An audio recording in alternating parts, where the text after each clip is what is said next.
No, I don't think they're intimidated. They're more curious than intimidated. Usually when they start the first day, but we prepare them in advance a bit. We prepare them that in our lab, it is so updated, all the equipment is in working good condition, and we tell them that first we have to train you how to operate the equipment, and after that we have to observe how you do that until they get familiar. So we always observe them and stay with them, because it's a potential risk, because our instruments work with the power. So we have to make sure that they are safe for our students and for the staff too.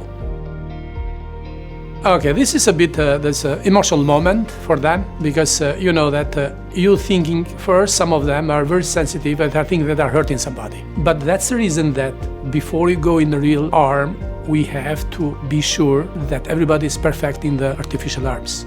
So when they get there in the real arm, 70 to 80% they are good to go. So they are so happy when they get blood for the first time for their classmates.